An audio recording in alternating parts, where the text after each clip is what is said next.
Welcome in, everyone. You are listening to the Authority Podcast here on the B Podcast Network. Thanks, as always, for being with us. Really a pleasure to have you here for today's episode with my guest, Brig Leane.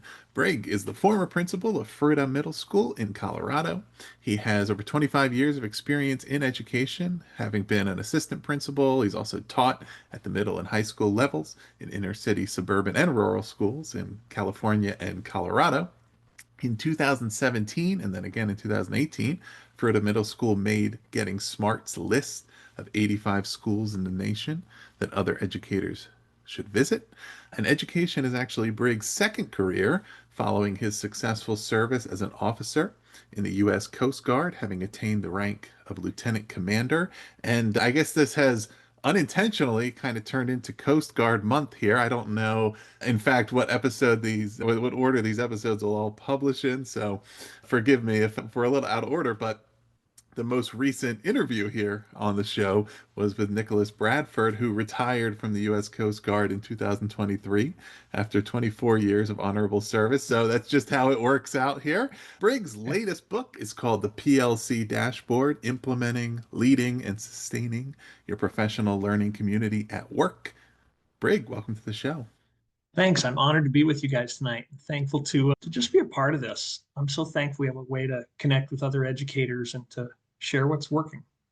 Yeah, and I actually wanted to start out with something that is certainly informs, I'm sure, the book and all of your books, but takes zooms out a little bit. Having done the introduction here of education as your second career, you also write a lot in the introduction to the book about, I think some of the foundational perspectives that really shape the way you approach education, the way you may advise educators to look at it. I would love to just hear you talk about your why in education in general, like why you got into it, why you do the work you do, and what fuels you. Well, thanks for asking. Yeah, as you mentioned, my first career was as a Coast Guard officer. And we had a saying in the Coast Guard, and that was this: it's not your fault that somebody went out in the ocean and ended up in trouble, but it is now your problem to solve as a coastie. And that mindset served me well in the Coast Guard. And it really serves me well as an educator because it is not our fault that kids come to us with all kinds of issues. It's not our fault that maybe even as an educational leader, the teachers on staff aren't quite sure how to collaborate. It's not our fault, but it is definitely our problem to solve. And so that mindset served me well there. It serves me well in education. And I think back to all those situations out in the ocean that, were kind of unpredictable. And as I would kind of debrief some of them, I really found out that I enjoyed the training and the teaching that I got to do. And that's primarily, I thought, where can I do more of this? When I separated from the service, I thought, where can I do more of this? And it turns out a 22 language inner city high school in East San Diego was more than happy to hire me as a math teacher, and found out within weeks this is the career for me. And so very thankful to be an educator, and thankful for the people who took a chance on me when I started out. So getting into the history of your work with PLC at Work. One of the things you write early in the book is that the PLC at Work process is simply the best strategy to significantly impact both students and educators. Would love to just have you introduce your history with PLC at Work, how you became acquainted with it, how you used it in your roles as an educator, and then why you developed the belief about this being the best strategy, and something, of course, that you've continued to take on as an author and in your continuing work now. Yeah, I had many false starts in the PLC process. I'd had many experiences where, a couple of educators were put together to, you know, talk about things. And frankly, my first couple of experiences with the quote unquote PLC process were very ineffective. And frankly, they were frustrating. It wasn't until I was getting my master's degree to become a principal that I actually read any of Dufour's books. And I read a book called PLCs at Work. And I remember thinking to myself that nothing that I was reading about in the book was anything like what people were calling a PLC on the campuses where I was a teacher. And I remember my dad said to me, he goes, I expressed my frustration to him, and he said, well, are you doing what you can do? Well, at the time, my partner was another eighth grade math teacher, but he'd come out of retirement. He was an old wrestling coach. He didn't even like the smell of dry erase markers, so he preferred chalk. And he didn't like even a computer running in his room, but he was my partner. And I thought, you know what? I wasn't doing everything I could do. I hadn't reached out to this partner of mine, George, to see if we could figure out what these kids were supposed to learn, regardless of which teacher they'd been assigned. So I went back and I asked George if he'd be willing to try this PLC thing as it was written up. And to my shock and amazement, he said yes. And so George and I just simply we determined what's something these kids had to know. I'm thinking of the 4 critical questions of the PLC process. And the first question is, what do we want these kids to know? And George and I had taught some things. And so we said, well, what's one thing? And I can't remember what the very first one was, but let's say it was adding fractions with unlike denominators. And so we gave an assessment. And I can remember how cruddy the results were. It was like 14% of the kids could do it. And I remember it because George slammed his fist on the table and says, but we taught that. Well, I said to him, but the kids didn't learn it, or it didn't stick. And so George and I intervened with one skill after another. We ended up doing 11 skills that year. And I didn't think much of it. I got a job as an assistant principal after that. George went back into retirement. But our kids grew more on the state of Colorado test than any other kid in grades 3 through 10 in any tested subject. And I became a believer in the simplicity of this process. You hear things like collective teacher efficacy, and that's a pretty fancy phrase, but people have to have a way to turn that into some actionable and doable things. Mm. And that's where the PLC process just became real to me. And so I had experiences at the teacher level. I also had experiences as a principal implementing the PLC process in a meaningful and doable way. And now I do it as a consultant helping schools all over the nation. What are some of those things that maybe it was lowercase PLC or, when you were experiencing PLCs done not in this way? Like PLC light. Yeah. What were some of the things that you recognized as being fundamentally different, right? Once you got introduced to PLC at work and what it should really look like. And because I'm sure, I don't know how many years ago that was, and yet I'm sure like a lot of that still is happening. Yeah, I think one problem in general is that too many gatherings of educators aren't focused on the 4 critical questions. And I think what we have to do is make it simple. We got to say, all right, what's one skill in the next month of school that these kids got to know? What's one skill that we'd be embarrassed if they couldn't do at the end of this month? And we then write a short quiz-like, not end of chapter-like way to assess whether kids have learned it or not. Whereas my previous experiences with the PLC process were not that. They were more like, let's just get together and talk educational stuff. And I was kind of like, well, if we're just going to share opinions, I'd rather go with mine. But the PLC process is about, let's both give the assessment, or the team of 2 or 3 give the assessment, and then let's share results, not with the intention of judging one another, but with the intention of learning new instructional strategies that we didn't previously know. And for that to happen, you need a little bit of structure, and you need to kind of understand, first off, why we're doing this process. And the why is so that more kids learn it, those essential skills, and so that the teachers grow as professionals in community. So you got to have the purpose down. You got to know why we're doing it. And then you need a little bit of structure for how to do it. And that's something I feel like over the past couple of decades of doing this, I feel like I've just learned a lot about how to make this process very doable, because there are some people probably in our profession who don't want to collaborate and just want to close their classroom door and do their own thing. But I think most of us in education recognize that at least in 2025, working in isolation is not really a sustainable pathway with all the challenges and complexities and even the dynamics of the classroom. So A lot of people want to collaborate, but no one wants to waste time. So you need a kind of a system and a process to do the PLC work in a meaningful way. Yeah. So the dashboard, we'll obviously talk quite a bit about it here, but to start to introduce us to it in brief, like what is it? What does it do? All right. So one of the challenges that I really feel became apparent, especially after the pandemic, is that principals were able to really dedicate less and less time to the PLC process because of many, I'd just say, post-pandemic challenges we're now facing in education. One is, it used to be tough to find a substitute teacher in the building on Fridays. Now it's tough every day. Mm. We used to have hiring pools where you could hire, some fantastic teachers and there'd be many to choose from. Now those pools are shrinking up quite a bit. And so sometimes principals were having to hire, really maybe even underqualified people to fill a position.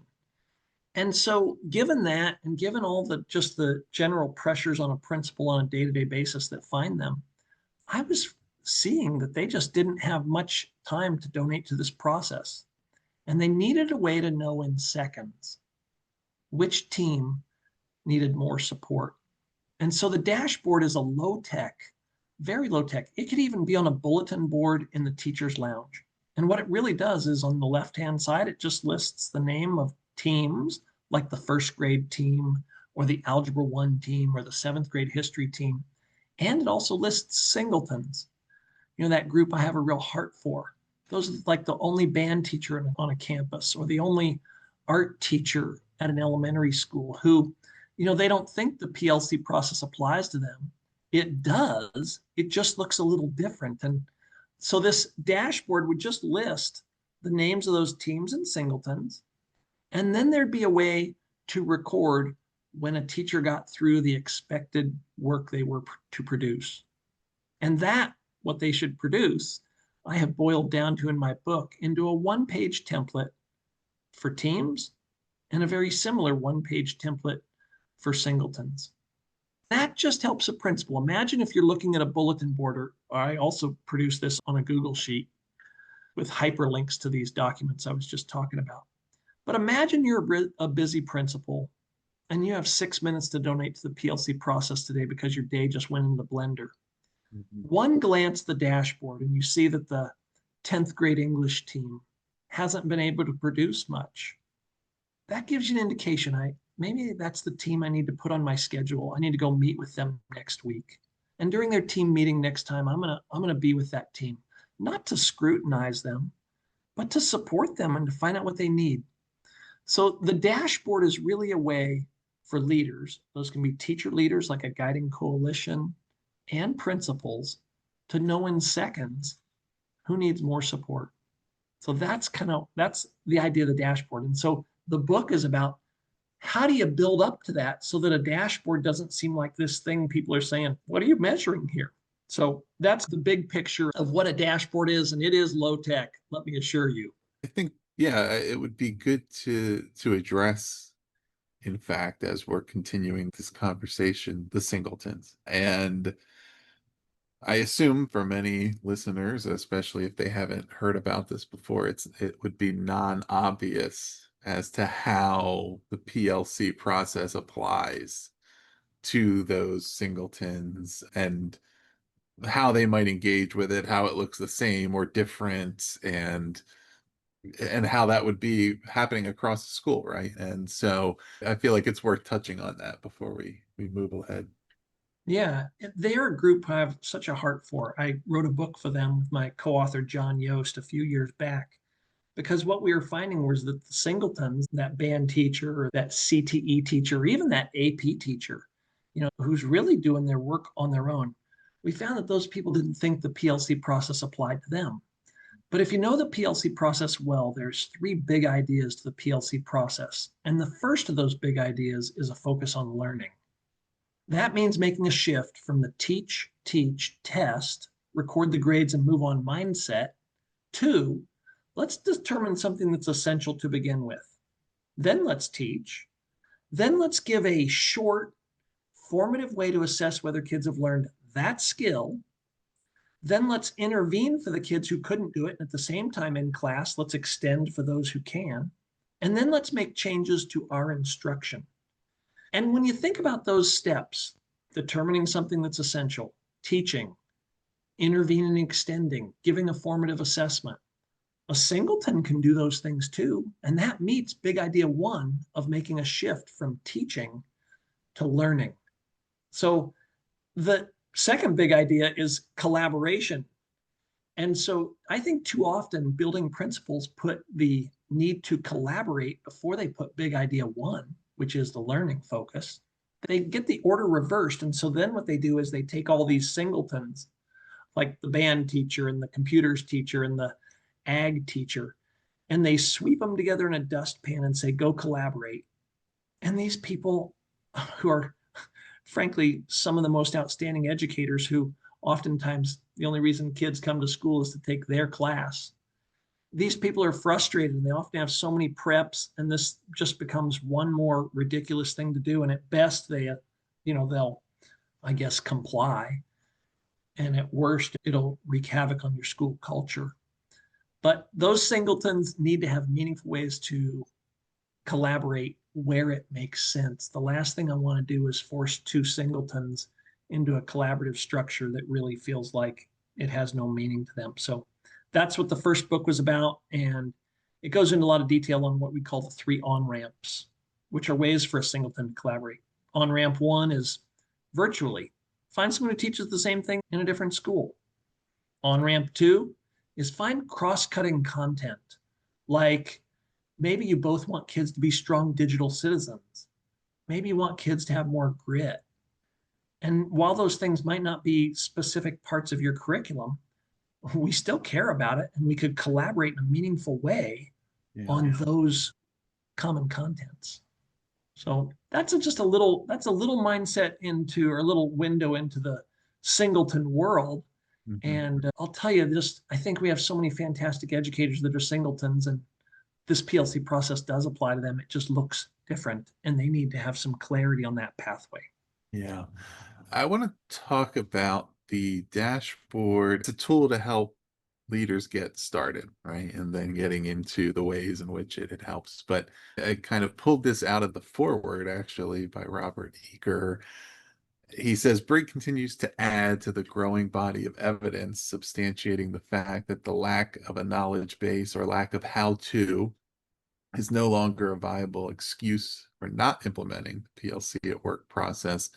Ultimately, we are left with the decision to act, to do, and the PLC dashboard is a valuable guidebook to accompany you on your school improvement journey. Wanted to use that as a way to ask the purpose behind the book and kind of your response to that view of, right, that the kind of the lack of how to can't be preventative to getting into the PLC at work process, and how to really use this book and other resources as a guide in establishing the goals around this, getting started, and kind of moving to implementation. Yeah, it's 127 pages, and I appreciate you reading what Bob Aker wrote. Bob Aker is one of the original architects. He and Rick Dufour started the PLC process, so I was so thrilled that he was willing to write a foreword to my book.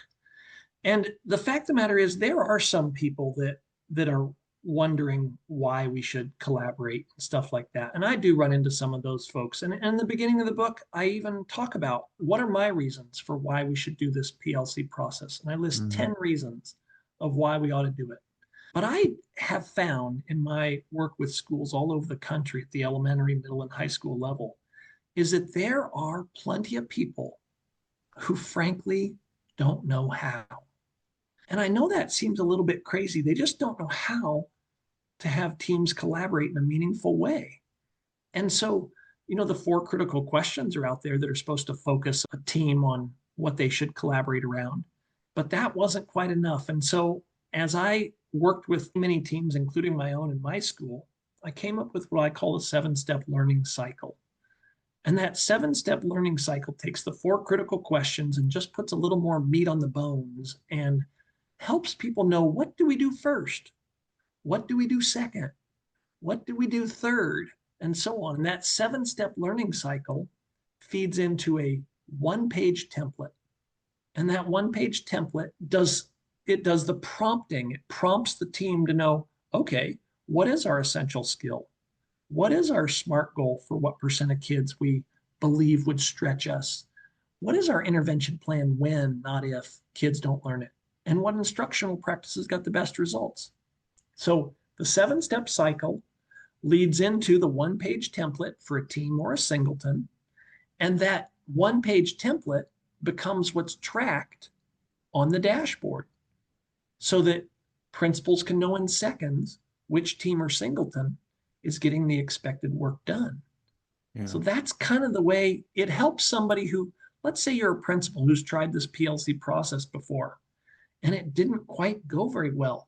Well, one issue on what it could be is maybe you just didn't really have a game plan or maybe even like a system to do it. Mm-hmm. And, I listened to one of your earlier podcasts from Jen Schwanke, and she just said that clarity builds trust. And, even author Brene Brown would kind of echo that. She says, clarity is kindness. Mm-hmm. And if we're unclear, in some ways, wouldn't that then be unkind? And so I think about the school district or the principal or the guiding coalition, the teacher leadership team that says, hey, teachers, go collaborate. Right. And here's this, these fantastic educators are sitting in this room during collaboration time, and maybe they aren't quite sure what to do. And that just breaks my heart because we are all so busy. Educators are so full of just things to do that we don't have time to waste. And nobody wants to collaborate. We want to collaborate, but it better be meaningful to us. And so I have found enough educators who need more structure. And that's what this simple 127-page book really does. It really says if you've restarted the PLC process many times or you've tried it and it didn't go, perhaps the issue is not that you don't want to, you don't know why. The issue maybe you just don't know how. So that's where I really think this meets teachers who are hungry for a process that's doable. And I mean doable in the best sense of the word. Teachers have lives. We get sick. We have sick days. There are fire drills. There are issues that come up. We got to have a process that's doable and yet still aims us to that goal of kids learning more and us having a way to learn from our colleagues. Yeah.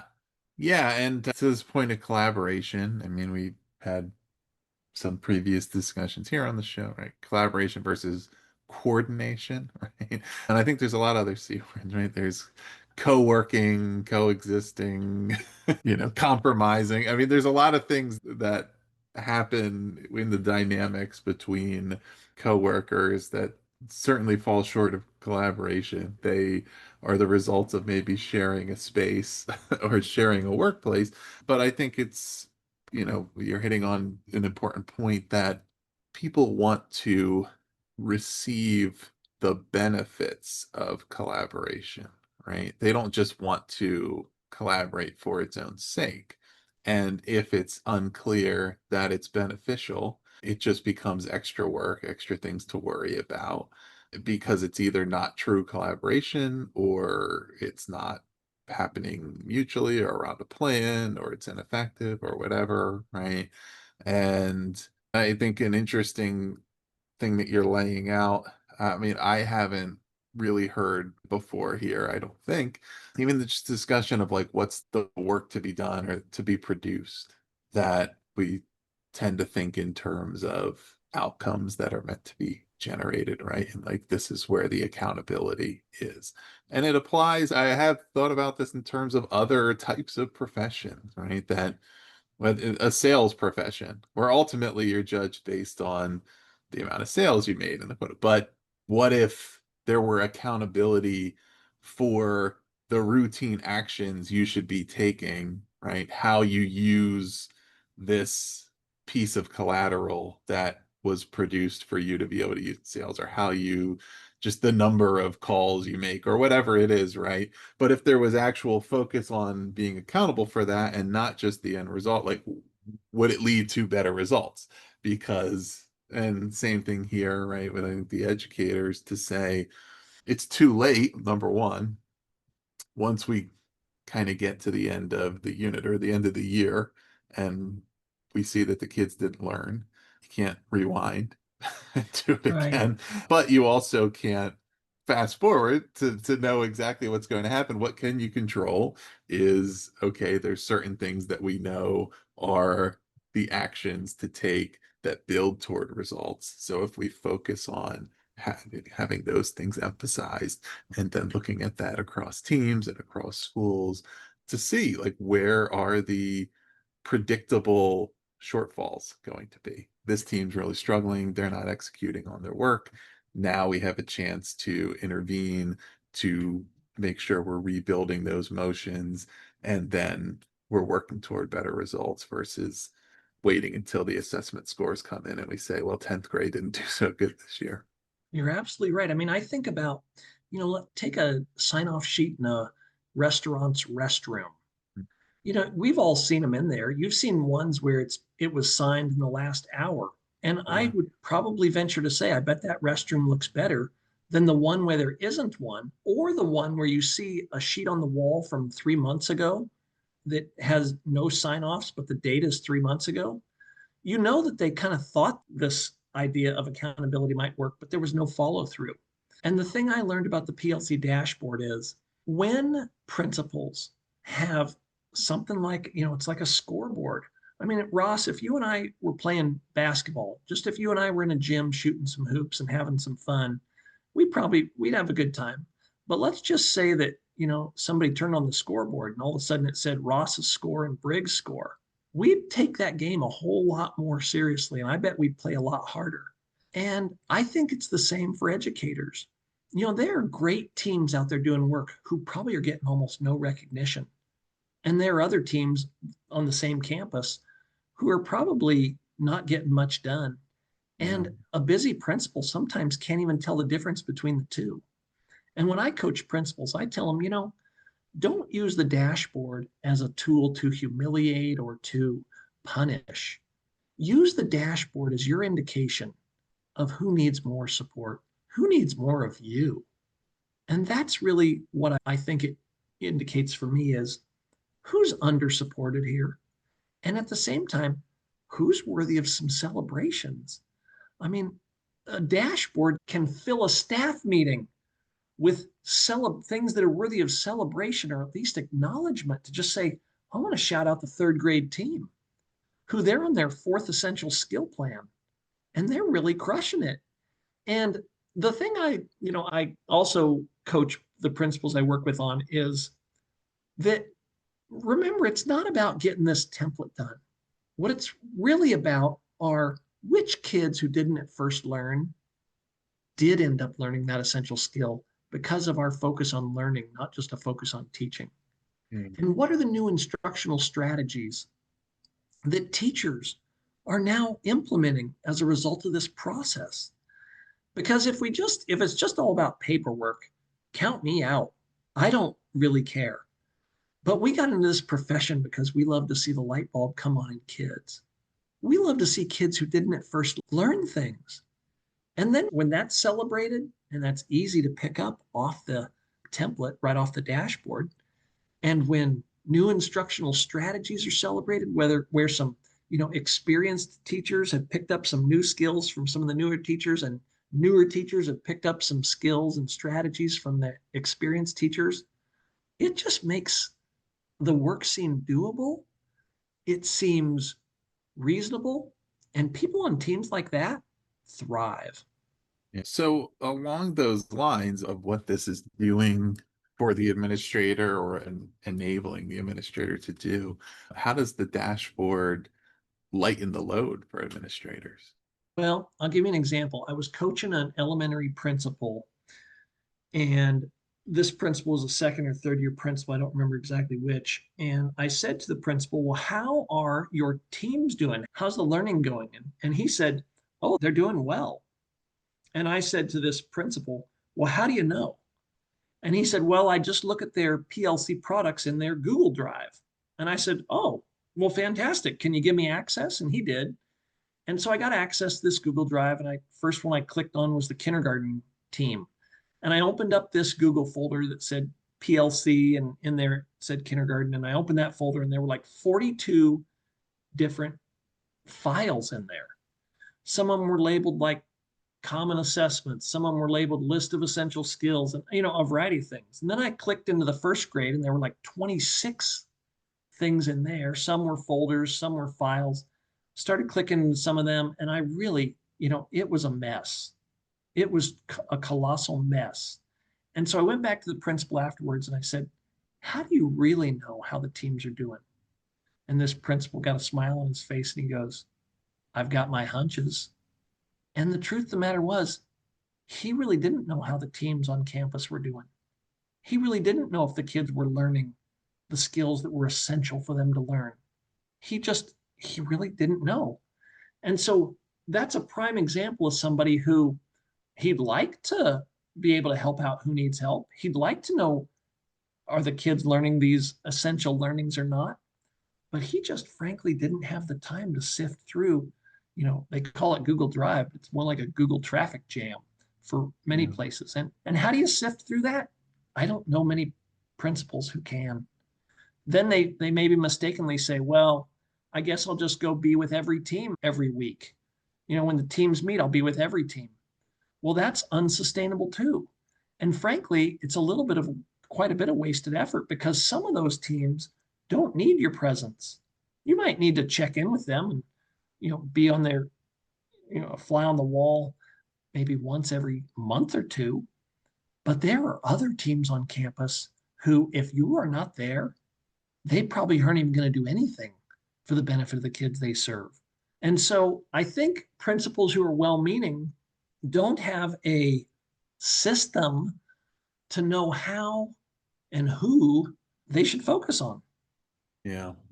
So if some of these principals have tried the PLC process and been unsuccessful, but they don't know why, right? Or they're not sure what they should do differently the next time, what would you say to them? How would you have them begin? Would they begin by trying to, you know, debrief and evaluate and identify what went wrong last time? Would they just kind of start from the beginning again? How would you encourage them to give it another try if they are convinced that it's going to be unsuccessful again?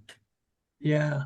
And if they don't try something different, it probably will be unsuccessful again. I mean, that's really a struggle. So there are three main reasons that schools, teachers, principals struggle with the PLC process. The first reason they struggle is they don't know why. The second reason is they don't know how. And the third reason is they don't have the time or the support to do it. And that's how my book is laid out. It starts by saying, why are we doing this? What's our reason for why? Because if our why isn't strong enough, this is just going to seem like one more thing to do. Yeah. And so there are many reasons why we should do this. Everything from new teacher support to the research supports that this makes the biggest academic impact on kids, to embedded professional development. I mean, if you and I were given the same assessment and I got 29% of my kids proficient, and Ross, you got 73% of your kids proficient, I ought to be asking, what'd you do? And that's fantastic professional development, because we're not only going to do it in this unit, we're going to do it in the next unit with a skill. And that job embedded PD is huge. So I'd really say to that principal who's had a couple of false starts or restarted many times, they need to make sure they know why. Why are we doing this PLC process? And that's really the very beginning of the book. Once we've established the why, then the how makes a lot more sense. And so what's the how? Well, the how is to say, all right, well, what are the steps that a team would go through first? What are the steps that a singleton should go through first? And to really help people understand, these are the actions that highly effective teams should take. And at that point, once people kind of got the idea how to do it, I'd say just go. Try it out. Try the template in the next month of school. And it's, learning to play football. I wouldn't learn if I were starting to play football or wanted to teach somebody love for football. I certainly wouldn't get out helmets and yard markers and hire referees the first time we did it. All I'd do is start throwing a football back and forth. Just play a little bit of catch.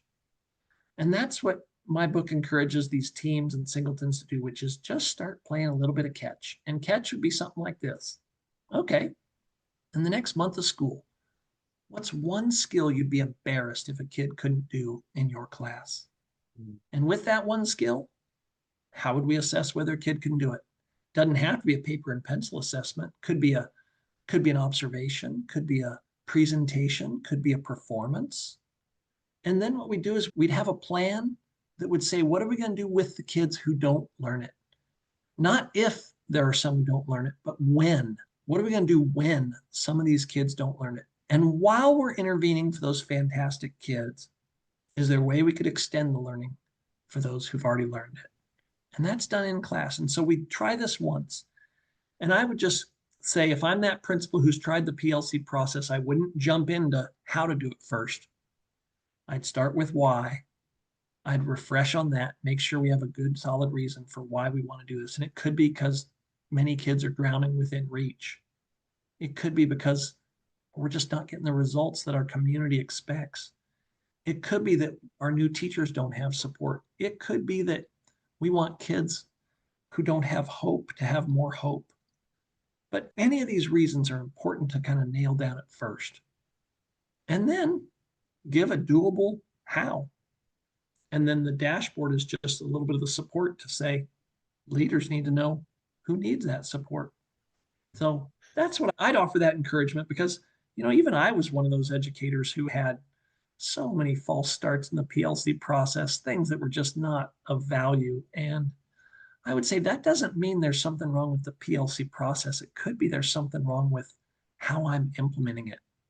So as we're coming to a conclusion, once I've done that, so let's say I am that school leader who said, I'm trying this again and I'm going to do it differently. And okay, we're going to use dashboard. We're going to sharpen our implementation. Well, like, what are some early indicators that it's working better? And which may also be, of course, as you discussed, that you're getting those earlier flags about where the struggles are happening, right? But that also would be an indicator. But what are some of the first things that would be able to reinforce to that leader your implementation is working better, it's starting to work, you have things to continue to work on maybe, but you can tell the difference between what's happening now and what happened last time? Yeah. I'm so glad you asked, because there's a couple of things that I point out in the book that I'm just going to point out now. One is that anytime you go down a new initiative, author Bruce Tuckman, he's a group dynamics expert who presented this in the 60s. He said, when you develop as a team, you typically go through 4 stages. Stage 1 is the forming stage. Stage 2 is the storming stage. That's followed by norming and then performing. And when I work with teachers and principals, I caution them to say, Tuckman's stages are coming. There's going to be trouble ahead. And that's not an indication that you've chosen the wrong initiative. As Tuckman would say, that's an indication that you are developing. And so I wouldn't sugarcoat it with an educator to say that the teachers are going to be singing Kumbaya, that they're going to be all pumped to do this process. But I would say that you're going to need to get some quick wins as you make it through the storm, and let everybody know. I wouldn't hide the fact that the storm's coming. I would make that overt. I would make it known to people that I'm expecting that as we go down this PLC pathway in a real way, that there will be storms ahead for us. And I certainly experience them in my own life as a principal. And I certainly see that being experienced in the principals that I coach. But once they're on the other side of that storm, which, sometimes lasts a few months, sometimes a little longer, sometimes a little less. But once you're on the other side of that, teacher teams and schools, they'd never go back. Once they've experienced meaningful collaboration, they'd never go back, because what's happening are that more kids are learning more. and that we're growing as professionals in a doable, meaningful way. And so what would I look as some indicators that this is working right away? Goodness, I'd be taking screenshots of people's one-page template of their intervention plan. I'd be taking screenshots of where they started out at 38% of kids proficient in this skill, and now it's at 54%. And I'd be listing the names of kids who didn't at first learn, but now have because the teacher's mindset is on learning. And those quick celebrations and wins that the dashboard easily illuminates for leaders are just the fuel people need to sustain and even support the change process. So those are some things that happen right away. And, tell the people I work with that you don't have to worry about getting the last ones on board this process. The hardest ones are to get the first ones going. The last ones, once the freight train is moving, you don't have to worry about getting the last ones on board. There's nothing else they can do except join the momentum of what's happening. So, too often I think we focus on the naysayers, but give the energy in the beginning to those that are kind of convinced about the why and are willing to try the how.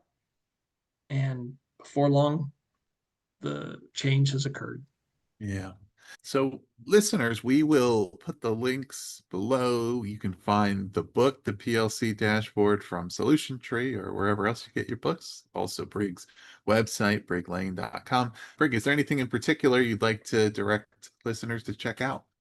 Well, thanks for bringing up my website. My website's got lots of just templates and tools for teachers and for principals. And that's what I do. I serve educators. So that's where I'm at. I'm on some social media things, but I put some things out there, but the best way is to get a hold of me is via my website. That's my favorite way. And that's what I do. Excellent. Well, the listeners, check that out. We'll make it easy for you. You can find the book there. You can go to Brig's website and you can find this book and his other books and resources and other ways to work with him. So that's a good place to start. Or you can go directly to Solution Tree, or if there's another place you like to get your books, Amazon. do Or Amazon. You can go to Amazon, Barnes and Noble, wherever you go, you can find it. So do that if you would like to, and the links are below. Also, if you have not already, we really do appreciate those 5-star ratings and reviews. They really help other listeners find the show. So if you listen on Apple or Spotify or wherever you like to listen, please do. If you're enjoying the show, give us a review there. And other than that, we'll talk to you again next week. Brig, thanks so much for being here. Thanks, Ross. I so appreciate your time, and I appreciate all the educators that are out there working hard.